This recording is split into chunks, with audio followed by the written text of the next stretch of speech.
Maybe you could introduce yourself by telling us, where you're from. Earlier, saw that actually is from TED Learning. Thank you very much, Sweet. Good morning. Right. So if the rest of the participants here, if they could just share with us on the chat where they are from, and that will be nice so that at least we know who you are.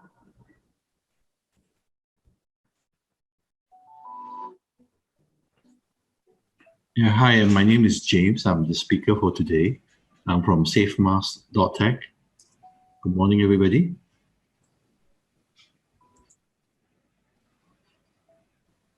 Yeah, so I'm Pat. I'm the moderator for today. I'm actually from PM Resources. We are the organizer of this webinar session.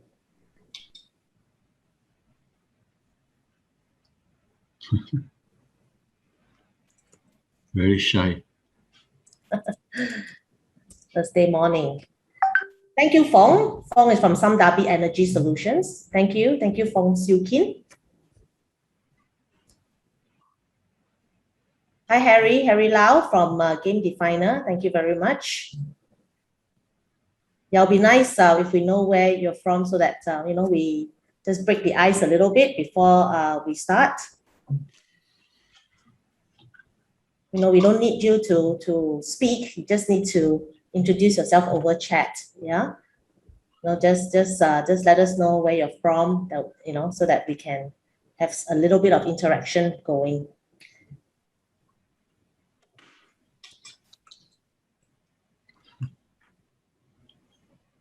You got 18 now, is it? Sorry? We have 18 people now? Yes.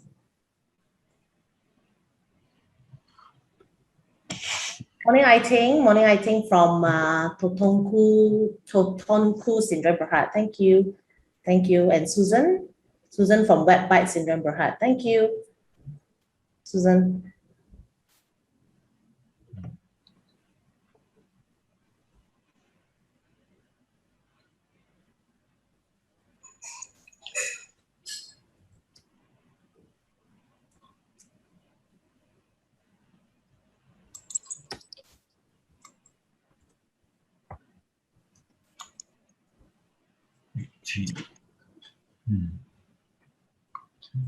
We have Kong and Gilbert and Jacqueline. Thank you for joining us. Would you mind to share, where you're from?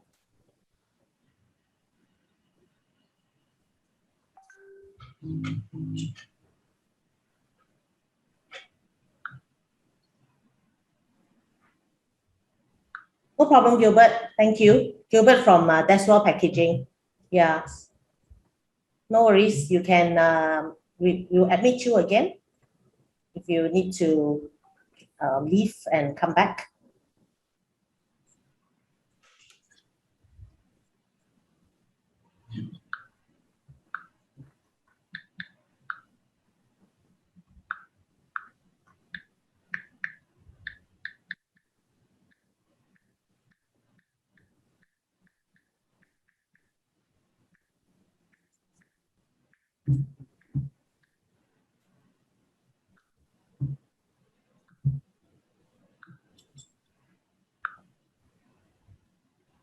Okay, I think while waiting for others to join us, maybe we can start.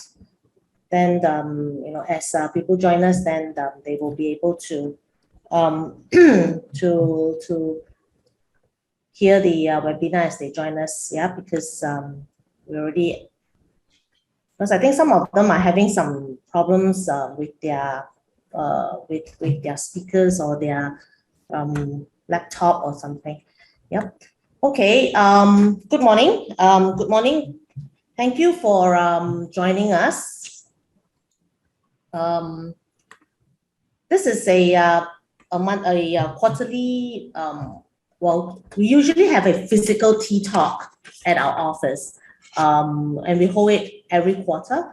But unfortunately, in this current pandemic, we have to do this virtually. So thank you for joining us at our second quarter webinar, T-Talk, where our speaker, Mr. James Leong, will be sharing with everyone about face masks at the workplace. Yeah. Okay. Now, should you have any questions during the presentation, feel free to raise your hand, and then we will take on your questions as and when you raise your hand. Or if you want, you can also actually write your questions. You can also actually write your questions at the chat, and we will answer them, throughout the session, or most likely at the end of the session. Yeah. Now, if there is a particular question relating to a particular slide, right?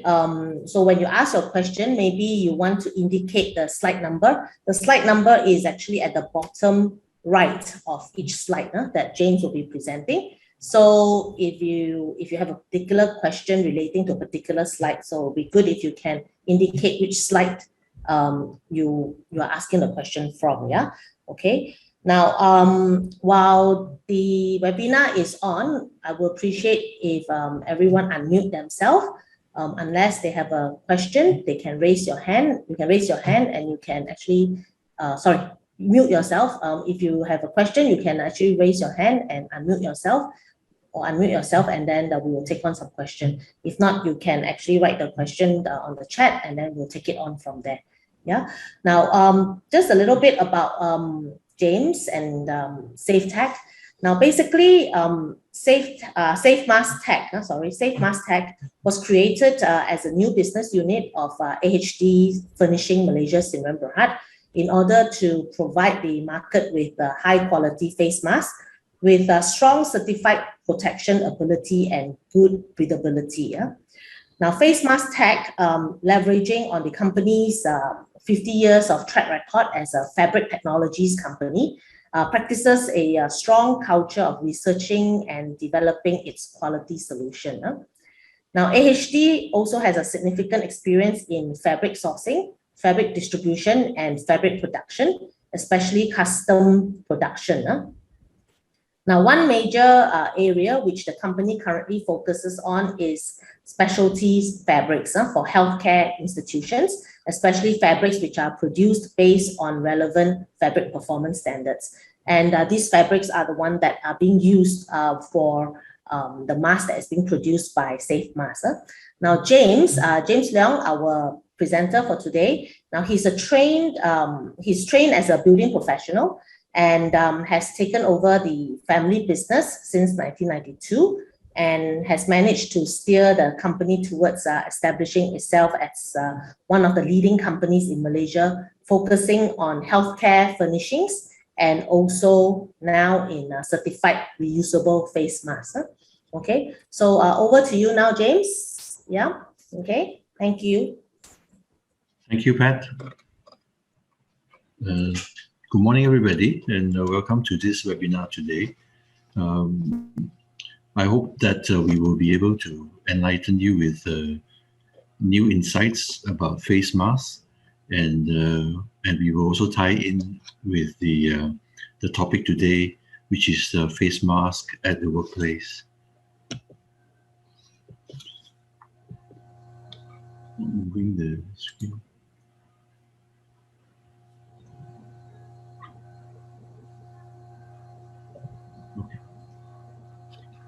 So the topic today is actually questions which the employers should ask about face masks in the workplace.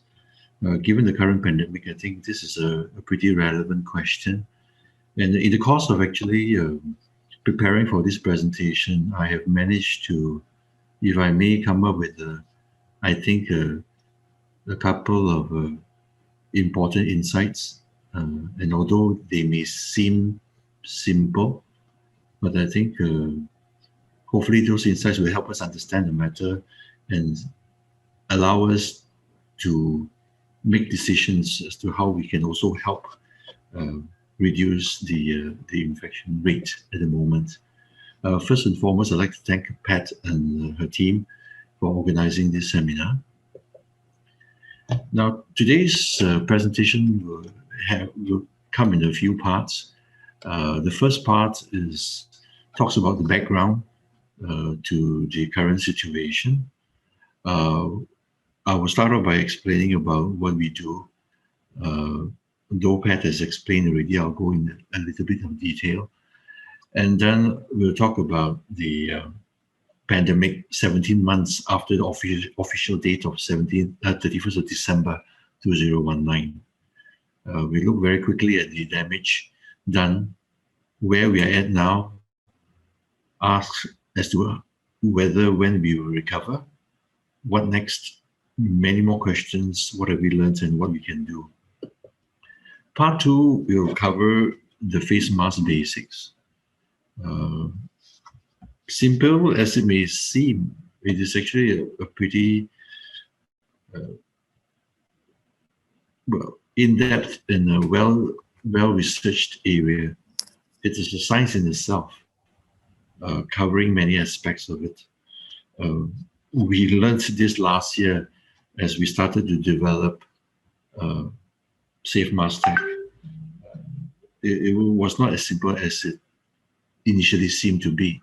So I hope to share with you these face mask basics, at the very least for you to understand the face mask that you're wearing to protect yourself and the people around you. Part three will talk about the 6 questions, and I shall go into this later. Part 4 will be a conclusion before we do a Q&A, and then we will have a quiz where we Safe Mask will offer you a free mask in the event you answer our questions correctly. And I was also prepared additional slides, but those are just basically to use to answer some of your questions. But I hope we have the time to cover this topic called what to avoid in face masks. We have researched into this, and I think there's a lot of things that people do not understand, and hopefully through this, what to avoid, it's kind of like a case study. It will help enlighten your understanding about face masks. So now I'll start with part 1.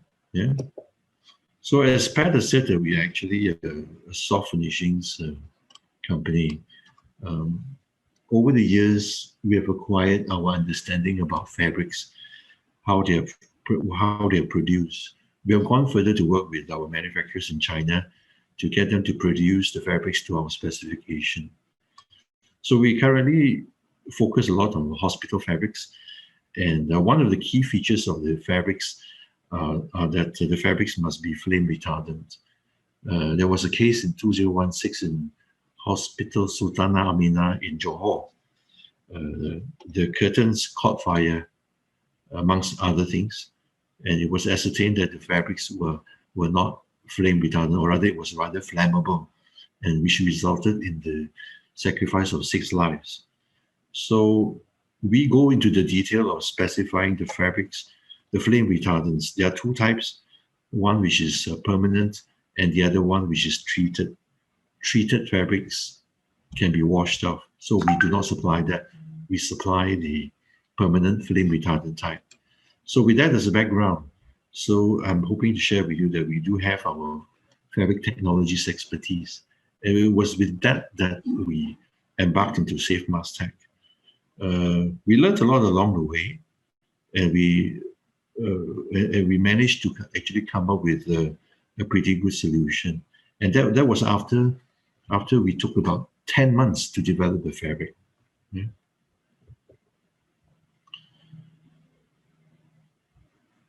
So it's been about 17 months already. Scenes like this still linger on in our mind. In the early days of the Wuhan outbreak. China was the first country to be hit, and when they got hit, the whole world panicked.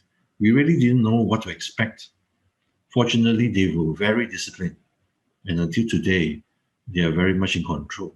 And I think that I want to stress the word discipline. That's a very key word which I want to stress over here. today. So this is the chart for the global infection rate. As you can see, it has gone up, a couple of waves you've seen. And early this year, we thought that, yeah, we're very good. The Americans were rolling out the vaccines. It came down, and everything was looking possible. Everybody was rejoicing until the Delta came along, and that really caught everybody by surprise. So if you look at India, that was when we were all shocked, hitting about 400,000 infections per day because they all bathe in the Ganges and things like that, right? So fortunately, I believe that they produced ivermectin, and that's helped them bring down the cases. Yeah. Regionally in Southeast Asia, Vietnam was exemplary. For 15 months or 14 months, they were very much in control until recently they've had to go into lockdown.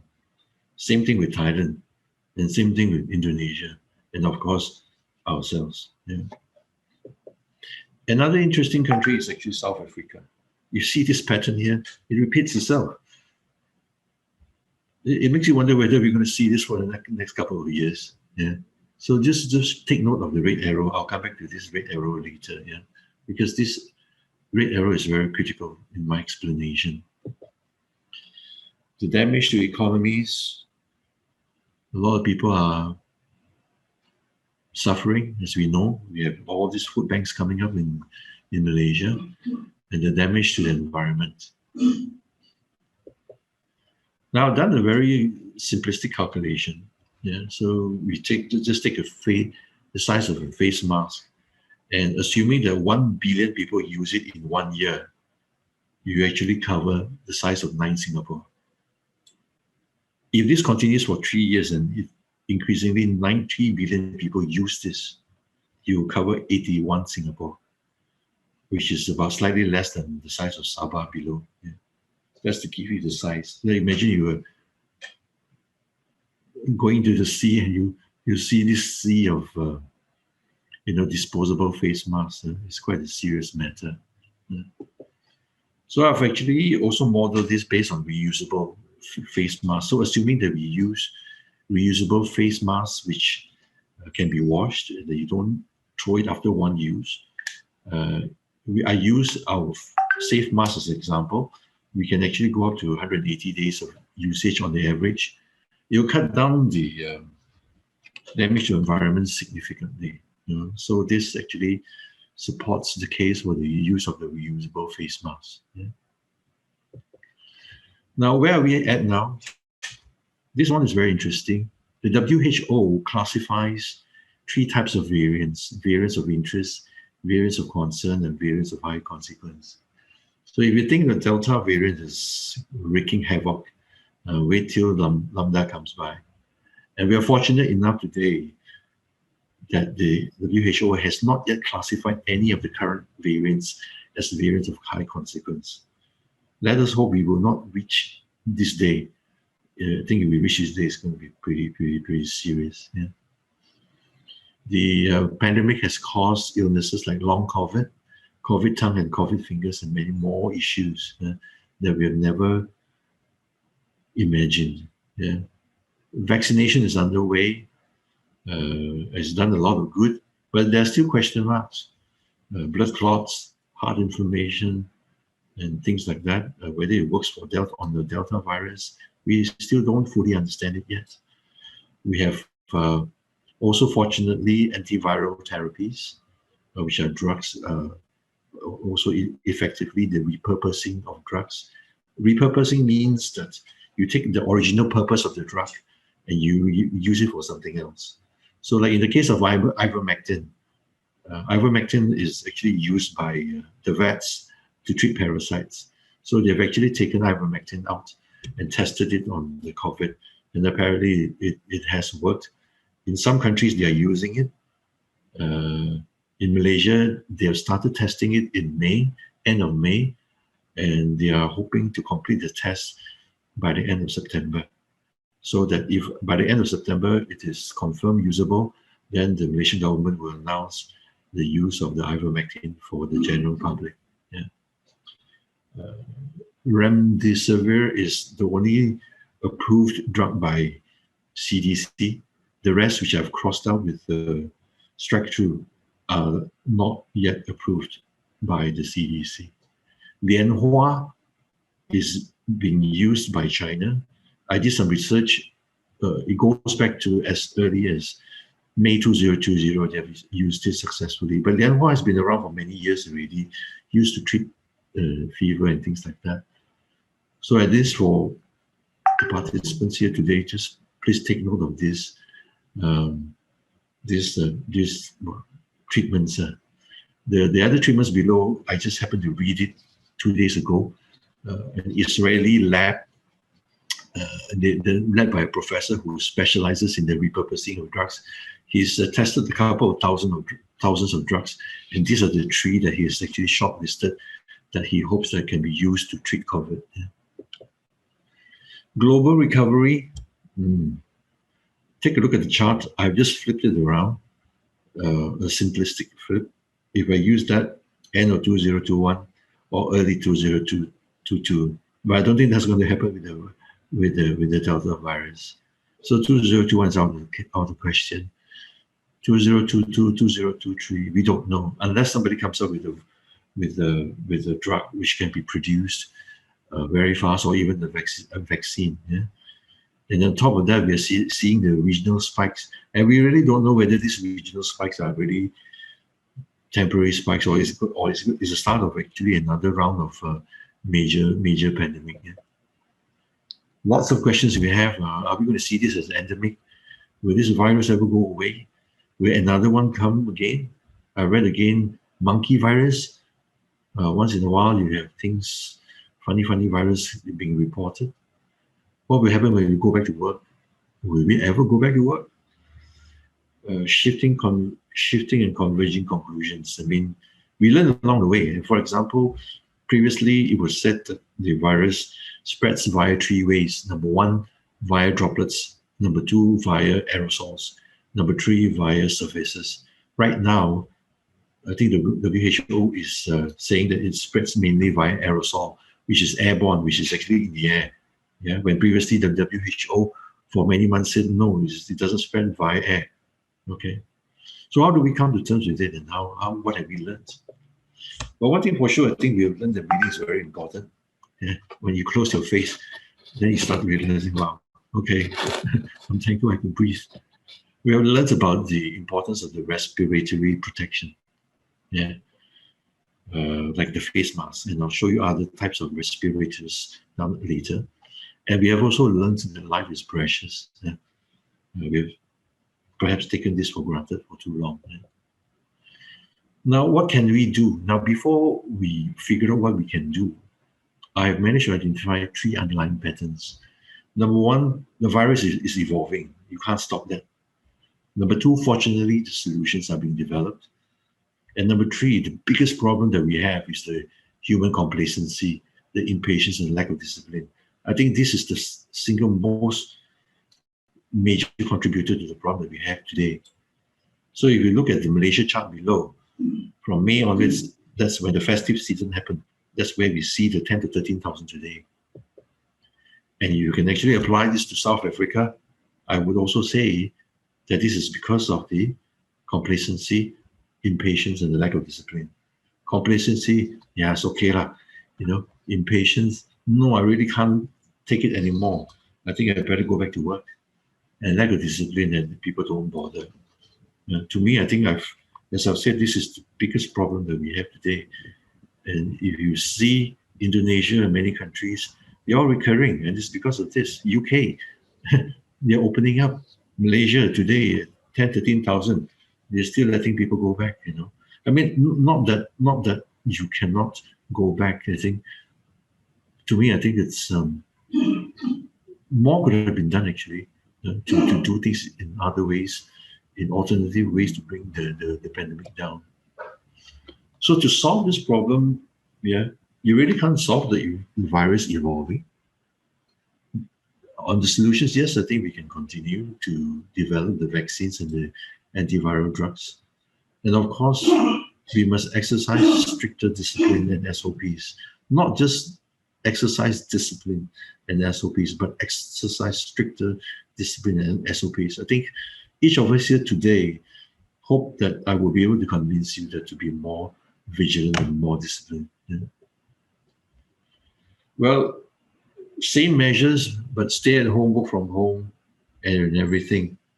This is the best that we can do, yeah, including, as relevant to the topic today, to wear quality face masks. Yeah. Okay, now I'll come to the part two, which is actually on the face mask. The reason why I have prepared these slides is so that people understand, and so that it can be tied in with the part three, which is that what kinds of face masks that you need to use. Because if without understanding such things, I think it'll be quite futile to try to figure out what you're going to do in the workplace. Yeah? So I'll start off by talking about the types of face masks. Yeah? So essentially right now there are 5 types of face masks. Yeah? Most of us have been wearing the single-use face mask or even the medical mask because they're just available in the market. And then you won't see people walking around with all these white kind of things. They're actually called respirators. Yeah. They are the other ones, the surgical ones. So they are basically different types. These respirators are actually used for very specialized instances, which I'll show you later, including in the surgical room. Yeah. So this face mask was actually developed in the 1960s. Before the 1960s, people were still using fabric, but I presume that because of the fact that they have had to wash it, so they developed the non-woven face mask. Non-woven face masks are the fabrics that you see in Pampers, yeah? The one that is very light and you can throw it away after you use, or when you go to restaurants after dinner, they give you the napkin in a plastic bag and you open, yeah? And then those fabrics are very fast to produce, low density, not expensive. It's the same as those single-use face masks and medical masks. Yeah. So before the pandemic came, this was actually used in the healthcare industry or various industries. But when the pandemic came, everything went haywire. People started producing these face masks, and a lot of China factories were starting to produce face masks which did not meet any specifications, right? Then people, out of no choice, they started developing or sewing their own cloth face masks. So that's where what we have these 5 types of face masks today. Yeah? So I'm showing you right now this specialized face mask. This is a general purpose particulate respirators. These are actually the KN95 and N95 and things like that, used in very specialized instances. Used for welding, yeah. Used for nuisance odor relief. Okay. Used in healthcare by surgeons. Yeah. If I could go back, like some of this, if you see in the center, there's a square box. This is actually the air valve. So it allows people to actually take out, push open the kind of the valve so that they can breathe. The maximum they can wear this is actually 4 hours a day. You wear this beyond 4 hours, you're going to faint actually, because you cannot really breathe. Yeah. This is made of 5 layers of fabrics, and it's meant to actually filter out 95% or 99% of particles from going in, So like in this case, the face mask used in healthcare is used to protect both the surgeon and the patient. So sometimes when they operate the surgeon, the blood splurts out, it protects the surgeon. At the same time, when the patient is being opened up, it also prevents the any potential bacterial virus going into the body of the patients. Yeah. So as I've said, actually, this area of face masks is a very advanced area. So when I started researching into this, I realized this has been around for many years, and they are very advanced. We are nowhere near it in this region. Yeah. They have all these SOPs, the thousands and thousands of research, all many regulations. And the thing is, it'll be many years before we will come to this point. I'm comparing the developing countries against the developed countries like US and Canada and so on. I've taken this particular extract from the one SOP, and you can see over here, I read this, and I found out that in some cases where an employee is supposed to go to work in a dangerous environment, there's a regulation stipulating that the employer must provide the employee with a face mask. So testing it to see whether the face mask is fit tested, yeah, qualitatively and quantitatively, yeah. And they will open the bag and they will try to fit their face with the size. And if it doesn't fit, they open another one. So the person will have to remember the size that fits his face. So all this is regulated and documented. So you can understand that, you know, Pat was saying to me, can talk so much about face masks in such a, long period of time. Yeah, there's a lot of things to talk about, because it's actually a very well-developed area. And it relates actually to the country's concern for the welfare of their workers. Yeah, and I think we are not there yet. Perhaps one day we will get to this point. Yeah?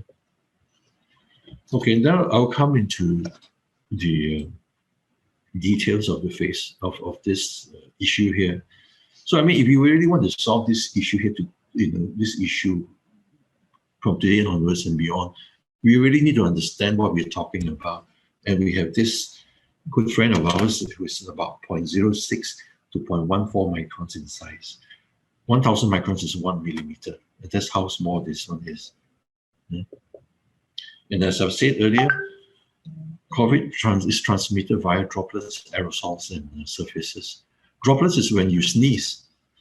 You can see the small droplets. It's quite small. I can't remember. I have the dimensions there. Aerosols are finer than the droplets. So there's a size that they define it.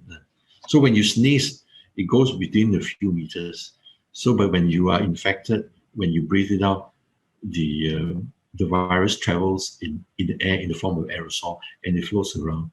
Yeah. And of course, as I've noted, it travels via surfaces. So how do we solve this problem? So to solve the droplets transmission, then you need to use water impermeability, meaning that the fabric should not allow the droplets to go through. Aerosols, then you use the particle filtration efficiency test to make sure that the fabric meets that requirement and will not allow the aerosol to pass through. Now, this is interesting. As I've said, the science of face masks over here, yeah? This is actually a science. They actually do a lot of lab tests on things like this. And one of the concepts that they do use is actually called the MPPS, the most penetrating particle size. It's something that you need, I would hope to explain to you so that you can understand. You know? So if you see the curve over here, it comes down like this. Yeah. So what it says is that the standard refers to like the Syrian standard or the American standard, yeah, or the British standard. So in this case, we have used the GBT, the China standard, GBT 2626. And the GBT 2626 says that you test it using a 0.3 microns. And you use those particles of 0.3 micron size and you test it on the fabrics. So if you know what's N95 or KN95, it means that that particular mask has been tested using 0.3 microns and is tested that, so not up to at least 95% of, it can actually filter up to 95% of the particles. That means the particles will not go through. 0.3, right, micron, this point, the red line, is the lowest point. So 0.3 is the size that most of the particles will go through. The thing that is funny is that if you go smaller, right, it doesn't mean that it will go through. It means that by virtue of this, the way that the fabric is made, you see this fabric here? It will be higher, it will filter, be able to filter higher, more than 95%. If you go to 0.5 microns, it will also filter more than 95%. So like at this point, the MPPS, is the most vulnerable point. Yeah. So as you can see, this is the extent that they have gone to actually research on these face mask fabrics. And I've actually copied from a research journal, yeah, and you can see that this topic here, an overview of filtration efficiency through the mask, mechanisms for aerosol penetration, and these are the researchers. This is taken from one part of the research paper. So I wanted to share with you that this is not child's play. Since the 1960s, they have been developing this, and that's why you get all these specialized respirators, as I've showed you earlier, and they are all tested. There are many, many ways that they've tested these face masks. Now, a very interesting point over here is this, which I hope to cover later. One test you can do is that you can take your face mask, you kind of like elongate it a bit, and you put it under your handphone, or you put it on top of your handphone, or you put it against the window. They call it the Windows test. If you can see the light coming through, that means you have to be careful with your face mask. It goes like this. If you can see the light comes through, it means that you can actually poke your hair through it. Our hair is about 17 to 75 to 181 microns. So I've taken the average of 75. Yeah. So that given that the cover is 0.06 micron and 0.14 microns, if you take 17 divided by 0.06, you get 535. You take 181 divided by 0.14, you get 1250. Means that between, if you're 17 microns, you line up the COVID virus, you will be able to place 535 viruses in one straight line. That means one hole, it can allow so much virus to go through. So last night, I'm in touch with this professor from UK. His name is actually Professor Brian J. Ford. So I remember he had an article. So yesterday he shared with me. I asked him whether he can share with me his photo. Then he told me to take a look at this video over here, the YouTube. If you have the time, you can take a look at it. His number is even more significant than mine. And then what he did was he said, no, this hole here will allow 5 million viruses to go through, One hole, Because if you take 2005, you use pi r squared, as for the surface area, you actually get about 4.0 million. So he rounded up to 5 million. So one hole. So you actually have a face mask which you're wearing and you're very happy with it because it's breathable. You better check it first because you're actually allowing breathing in, allowing yourself to be compromised by the virus. Right? So that's why this point of the particle filtration is very important. And I'm hoping to share with people so that they can understand this. Yeah. And this comes back to the fabric type that we produce, the particle filtration test that we use. Our fabric has been tested. As I told you, we took about 10 months to develop this. We did one time fail, 2 times not good, 3 times, and 4 times, and we keep getting better. So if you can see over here, this is a test done by a lab in China. All right, we send the fabric to them, and this is the percentage. It ranges about 99%. So I've taken on the average all these 15 tests. Our particle filtration is actually 99.727%, yeah, which is pretty high. Okay, which is pretty good. Yeah. Now, to solve the second problem, you need water impermeability. So to solve the droplet problem. So this is our face mask. So as you can see, the water does not go through. So this is the first line of protection against the droplets. The earlier one was the particle filtration, which stops minimizes the particles from going through. Okay, and this is our certification for the water impermeability. So we actually have to test it against the test. Yeah. Now this is another one. When you buy your fabrics, especially good quality fabrics, it is actually required as a specification that the fabrics do not become flammable. Can you imagine if you wear your shirt and then suddenly it go poof like that? Yeah. So flammability is a very important criteria in fabrics, right? Or non-flammability. In face masks as well is also a major criteria. So we have actually tested our fabric against to prevent it from being easily flammable. Okay, so this is our test. We have, that means it's certified, tested against a particular standard. The standard which is created, example, by the Chinese authorities. So like example, in Malaysia, you have Serum. So Serum will come up with a standard. So if you want to supply to the Malaysian market, you have to meet the Malaysian Serum standard. The other important point is that is the breathability. You can have 100% filtration, but you cannot breathe, also no use. A good friend of mine who had lunch with me, who's here today, she said she bought a face mask, but after wearing it,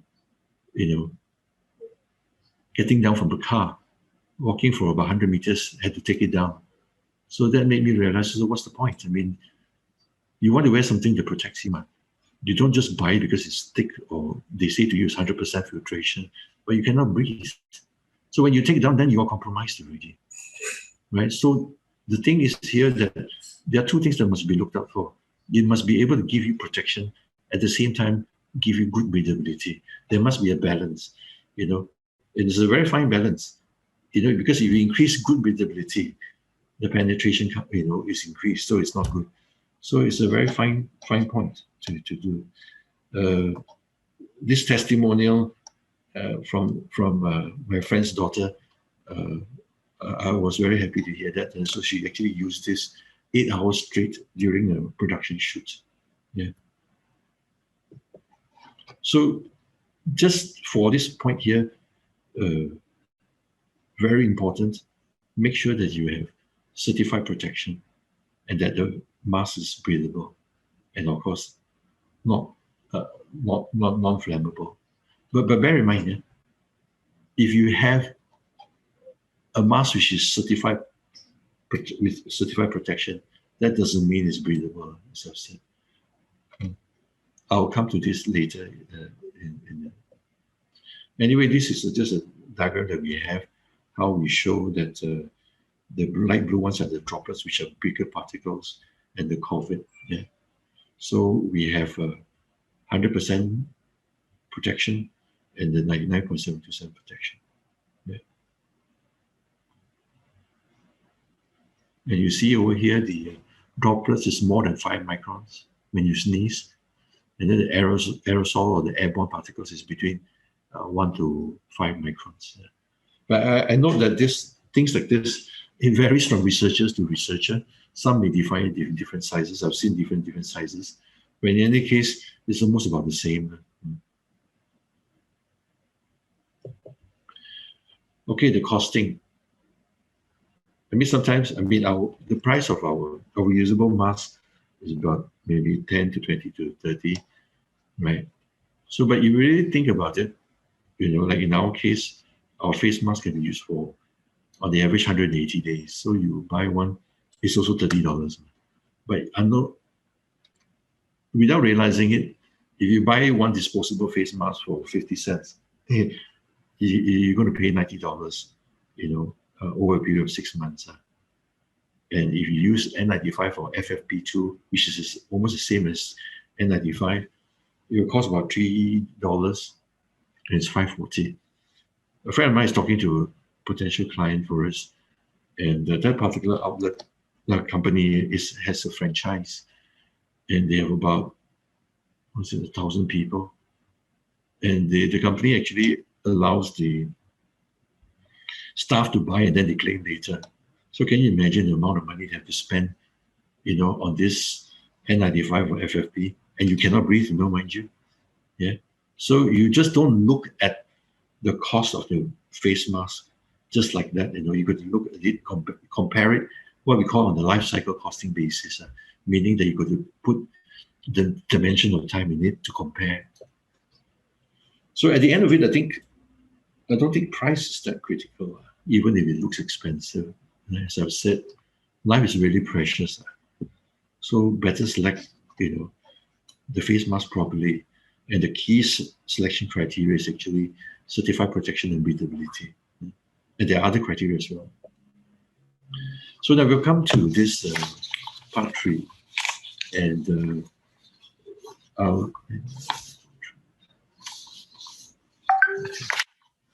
so there are 6 questions here. But to me, I think the first 3 questions are the ones that are most important. So the first question is, should employers mandate the use of face masks in the workplace? Okay. Now, we know for a fact that the government is actually mandating, that means making it compulsory or mandatory to use face masks. We're at this stage now, lockdown. Yeah. Okay, so I've actually taken this chart, flipped it, from the blue to the purple, so for simplistic analysis. So say that we are now in lockdown and there's a government mandate. So at some point, the government said, okay, I think we can go back already. It's fine. But you still have to wear masks, right? So this is what I call the post-lockdown period. And I understand also that a lot of employers, whilst the government has actually required everybody to wear face masks, sometimes even in the office itself, it is not followed through, 100%. So here we are asking whether the employer should make it compulsory. Beyond this point, beyond, say, example, we go down to 0, right, which is upon recovery. Perhaps the government will not say to you that you have to wear it compulsorily. But the question now remains is whether the employer would mandate it or not. And I have a few thoughts in mind to share with you today. So post-lockdown, so I'm going to divide the two, which is one, the post-lockdown here. I'm going to focus on this post-lockdown here and the upon recovery here. Okay? Post-lockdown, should we mandate? Yes. Why? Of course, we want to support in the prevention of the infection. Remember I said the lack of discipline. Even you come down to 500, 100, Australia, New South Wales, 18 also they locked down already. But the point is that I think each one of us must play a role to prevent that infection resurgence. So definitely, yes, you must wear face masks during the post-lockdown stage. I was speaking to some people from the construction industry and or about the construction industry, and they were saying, if you approach the construction companies or rather they would not actually want to buy because they are now cash tight. But then I thought about it, no, I think they have to wear. You know why? If one of them gets infected, they're going to get quarantined for 10 days. The cost of business disruption or shutdown is far more expensive than if you were to, pay for the face mask. So yes, should employers mandate? Yeah, they have to. They have to do so, right? The third stage upon recovery. So now at the point where there is no longer any virus, like example, should we wear? I think people would, because you know why? Say example in the hospital. I mean, if I were working in the hospital, I would tell my boss and say, I think you better provide me the face mask, because I do not know anytime anybody walk in and they got this funny disease, I don't know. So I think people would, or perhaps in the food industry, maybe restaurants might want to say, hey, please come, you see my people, they all wear face masks. We assure you that our food prep is done in the most hygienic way, right? So I think there may be, I wouldn't say with certainty, I think it's possible that people will start to wear face masks.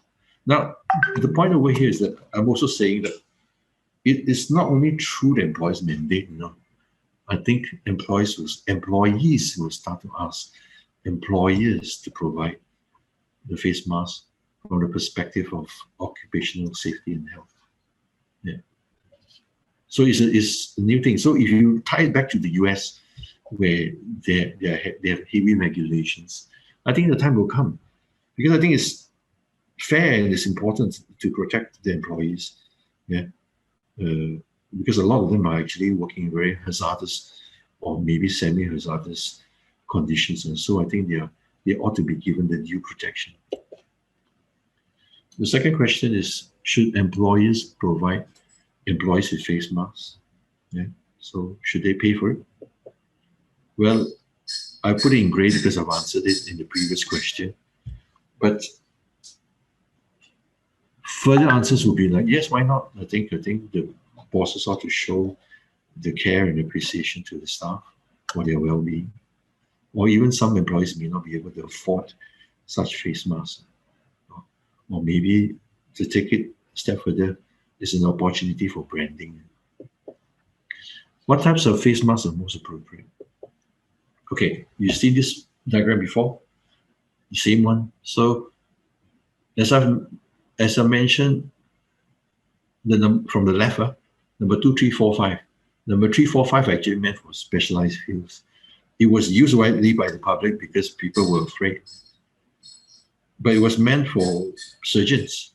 So I think when we later, post-lockdown, upon recovery, I don't think you'll be wearing this. Number one, you cannot breathe.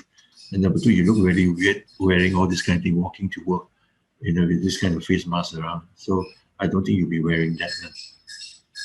Maybe if you still don't believe you still believe in the disposables, then you're too lazy to wash, then you probably wear the single-use face mask. But I don't think people will use that because it's going to cause damage to the environment. So it comes down to the fabric face mask, which is suitable for the general populace, including people working in the office. So what types of face masks are most appropriate? Yeah, well, certified protection and breathability, as I've explained. Number 2, of course, as I've explained, also non-flammability. And you also need to have the face mask to be comfortable. It must have a good fit. Yeah. Sometimes you might buy face mask and you wear it. You have to stretch your nose forward because you cannot fit. And the face mask must be durable. Like in our case, we can last until 180 days on the average.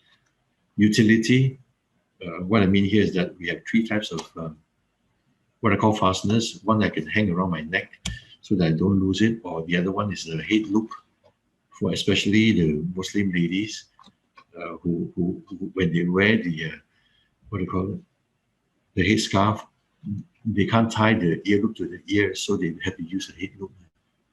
Quality, of course, you have to buy better to buy good quality face masks. Design colors, that's for aesthetics, and the price. So price, yes, is important, as I've explained just now. You cannot compare a reusable face mask with a disposable. And you better calculate because it turns out to be, it will eventually end up being more costly. What are the face mask hazard issues in the workplace? Yeah. Will wearing face masks cause issues? I think of course it will, but you just have to be careful. If you buy a poor quality face mask, then you're going to have breathing difficulties. Or you might actually run into the risk of mixing up the face mask because you think that's yours, but in fact it's somebody else's. And then when you wear it, you may get infected or something. I was speaking to a company and they said, no, if I were to provide my staff with a face mask, some of them might be lazy, so they don't wash it. So if they don't wash it, they get rashes, then they come and blame me. So I came up with a solution for them and said, okay, why don't you do 2 colors? One color for 135, another color for 246. And that can be resolved. Or you can have a situation where the face mask gets caught in the machinery, which is serious. Flammability risk, which for us in safe masks, we have addressed. And security risk, this is the one where you might get imposters coming to your office wearing a face mask and you think it's your staff when it's not. So these are issues that you have to face. So how can employers ensure the employees wearing face masks appropriately? Right. On the first day of training, you train them, you put up reminders in the form of posters, or maybe use technology to remind them all the time. You praise them when they do it well. Or the best of all, you inculcate the safety culture. I think this is very important, so we have to be very conscious. Recently, we have had to go back to the office. We have got approval from MITI to operate.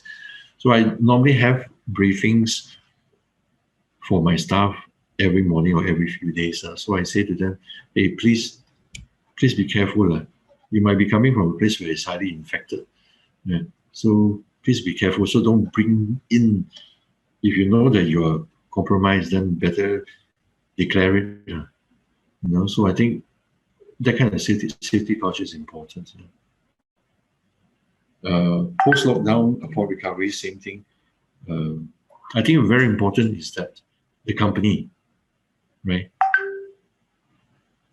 because of its own interests, if the company has staff that gets infected, then it will suffer the shutdown costs. So the company must have a responsibility to keep on reminding the staff, hey, you better wear it. If you don't, we shut down, then you got no salary. I think that's a very important point. And then, as I mentioned earlier, perhaps we might see the day when employees also request employees to provide the face mask because they feel that it's important for them to be protected. How can employers enforce the use of face masks? Well, basically, I mean, punishment, I guess. Same thing. Just keep on highlighting to them. And again, it works the other way as well. The employees will, in time, be more conscious, like it's what's happening in the US. Maybe the unions will take it up to make sure that there are acts being put in place and regulations put in place to ensure that the workers are protected. So I've come to the end of the presentation about doing my conclusion. We have 6 questions. So I've summarized this, and in a way I'm repeating it, but I'm actually summarizing it. So should employers mandate the use of and provide face masks? Yes. To support infection control? Yes, it's more costly if staff gets infected and you have shut down. Therefore, it's cheaper to provide face masks. As a form of appreciation and care for the well-being of employees, some employees may not afford an opportunity for branding. What types of face masks are appropriate? I need to stress again, certified protection. Make sure that you get it certified. But you need to be able to read the certified protection. I've seen the protection which goes like this. It relates to a standard which relates to the dimensional stability of the fabric. Means that after washing, the fabric won't change shape or it won't elongate. So there are people who simply put out the certification. So you make sure that you check the proper certification. And of course, as I mentioned, breathability. All these things I've mentioned before. And last, below, I've added the also help save the environment. I think the case for reusable, certified protection and breathable fabric face masks has been put. And I think we also have a responsibility to make sure we help save the environment as well. Oops.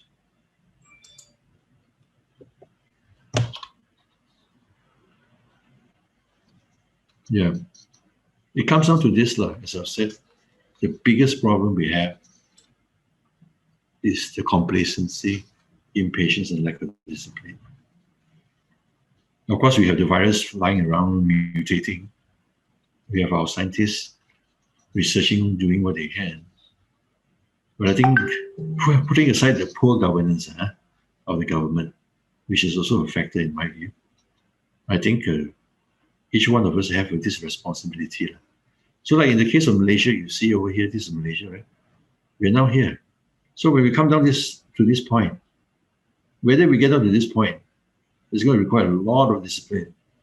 If not, we're going to see this other coming up again, just like in South Africa. Oh. Life is precious. Thank you.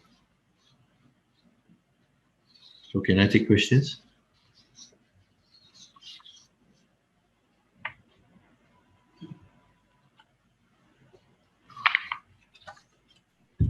Thank you very much, James, for the very informative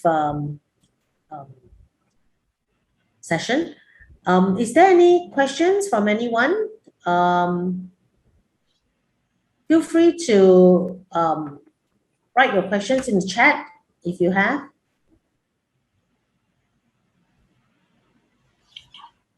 Maybe whilst they think about it, I will go to the other slides first. The one that on the what to avoid in face masks, which I think is very important.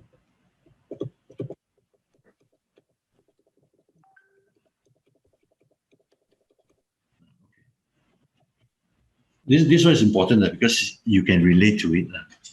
So that you can figure out for yourself whether the one that you're wearing is suitable or not. Because I've seen this. A lot of people saying things and doing things which in my view, is not quite correct. Nice, very nice fabric, beautiful, but very thick. You cannot breathe on this one. So please, you do not judge the face mask by the thickness. Do not decide on the basis of the thickness. So it has to be breathable. It's certainly very likely 100% filtration, right? But you cannot breathe. Same thing here. You have a question? Yeah, James, there's a question from Aiting. She asked, are we still required to wear 2 masks as recommended by KKM? And then Elaine Tong also said that, do we still need to double mask if we use the safe mask, your safe mask tag? Okay. To answer the question, let me explain. You do not need 2 layer, 3 layer, 4 layer, 5 layer, 6 layer, Sure, the more layers you have, the higher the protection. But if you really want to know the actual percentage of filtration or the protection, you actually have to send the whole thing to the lab to test. That means if you want to know whether double masking gives you the protection, so somebody has to send that. So I do not know whether anybody has done that or not. My guess is that people have been guessing that if you put 1 + 1 together, therefore you get 50 + 50, you get 100 kind of thing. It doesn't work that way, right? So to answer the question, with due respect to the KKM, this is my personal view.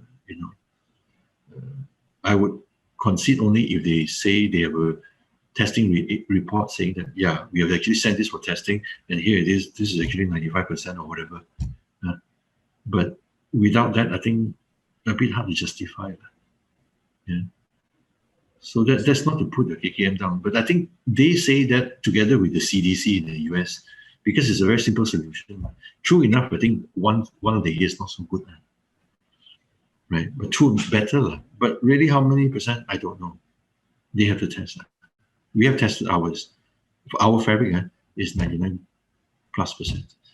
So wearing our face mask, we need another one. I personally don't think so. I think it's good enough already. Otherwise, you're suffocating yourself. Yeah, I hope that answers the question. Okay, so basically, James, what you're saying that is if we have your safe mask tag, if we have the mask from safe mask tag, we do not need to double mask. Is that right? Because that's what Elaine is asking. Yeah, right. No, yeah, correct. You don't need to. Okay, there's another question. For the washable mask, like the one that you provide, which is 99.7% filtration, like what you said, how can we know after numerous washes that the filtration is still efficient? I mean, the efficiency still remains. Okay, that's a very good question. I by right lah. Hang on, let me see who you did that. Jason, did we send for the second testing? No, we have not yet. Okay. No, by right, we should send it for testing. But from my experience, I think it should be quite stable. Maybe you drop down a bit, but I have to admit that we have not really tested the second round yet. So, but fabrics are like this. I mean, you have to look at the fabrics. Certain fabrics, it will actually change after washing. But the one that we have, I've been wearing mine for many months already. I think it still looks okay. Yeah. But to answer frankly, I can't answer that at this point in time. We will send it for testing down the line.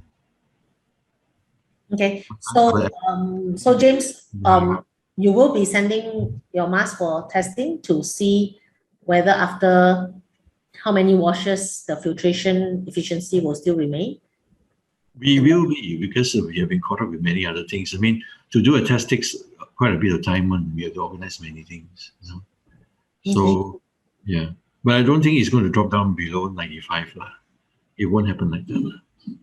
Right. Even if it won't certainly won't go down to 90, because of the way the fabric is produced. It's a pretty tightly produced fabric. Okay, so for your particular, for the masks, particularly from Facemasks Tech, how many times do you think, we should wash, then, then we have to change to a new one? Okay. I have been testing a face mask. There was one, I'm wearing 2 or 3 right now, and I'm past the 6 months period already. Yeah. There are some friends who they only lasted for 120 days. That's mainly because of the adjuster in the ear loop, not the fabric. The fabric remains intact very well. Yeah. I would say 180, and I think it will need to go up high. It will go up higher also. It can go up higher. The one I'm wearing, no issue. It's more than that actually. Okay. Any other questions?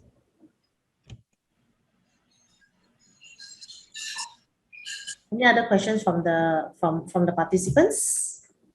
If you have any questions, feel free to share the chat.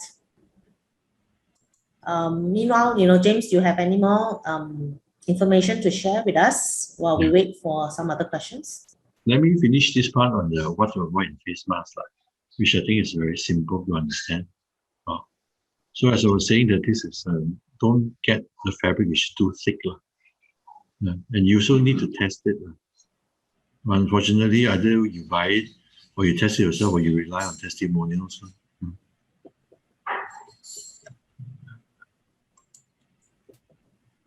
This one is also very thick. Yeah, and I think somebody commented themselves that, yeah, I don't think this one is so breathable. Now this one is very comfortable, thin, right? But the line comes through. So be careful. You're allowing the virus to come through. This is the filter pocket. So in the earlier days, people want filter pocket and they put the tissue paper inside. Now, I mean, if you value your own life, you wouldn't just chin-chai just go and wear something. So make sure that you wear something where you know it's protected. So like in this case, sure, I mean, it's thick. You plus the tissue paper is 3 layer, but has it been tested? I mean, no. You don't know actually. Right? So in my view, the filter pockets are pointless. Like I said, people say, "Oh, mine is 3-ply, 4-ply, 5-ply." No. It doesn't matter how many ply. It's that particular fabric that must be tested. See, that comes true. Second layer also with 2 layers also come through. Right. Maybe it's okay, Yeah. I mean, not to say that our fabric is 100% light cannot go through that. But best you have it tested, or at least you buy from them, you say, have you got your particle filtration